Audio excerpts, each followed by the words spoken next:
if it ain't broke, don't fix it. What do you think of that?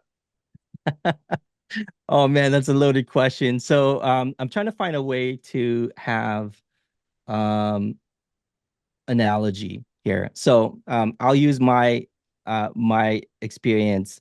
So my house, right?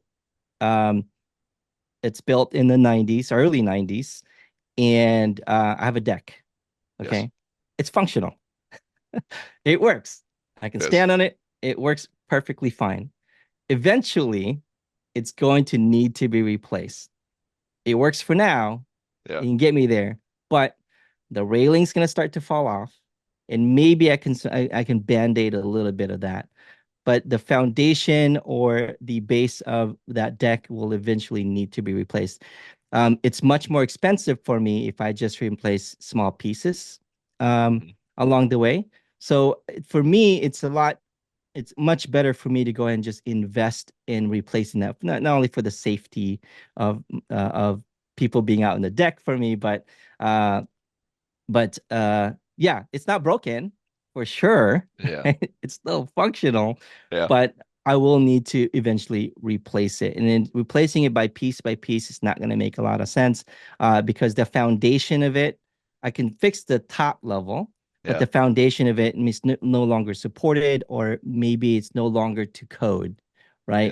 Yes. So think of it that way. Hopefully that analogy makes a whole lot of sense. But about the if it broke, don't fix it. You have to plan for that future. So Yeah. um, I that's what I think about those things when someone tells me that.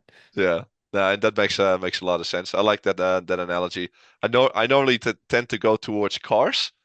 Like Yeah, you could drive an old car, but eventually it will break down. It will need new parts. But the older the car is, the harder it is to get the parts, the harder it is to get someone who still knows how that old car is put together. It's easier to go towards the newer technologies because it's easier to get parts, easier to find people to fix it. that's Less a good chance for it to analogy as broke down. well. Yeah, that's Yeah. a new analogy as well. So you're a big fan of companies choosing for Business Central and not staying on NAV. Yeah, absolutely. And again, I am biased to go into Business Central. It's because it's Mhm. what I do, and I love the product very much. And coming from Nav, I mean, I know having to maintain Nav for sure. Yeah. Even if you're not coming from Nav, you're coming from another ERP system, Business Central is a great solution to really consider when you're looking for a new application.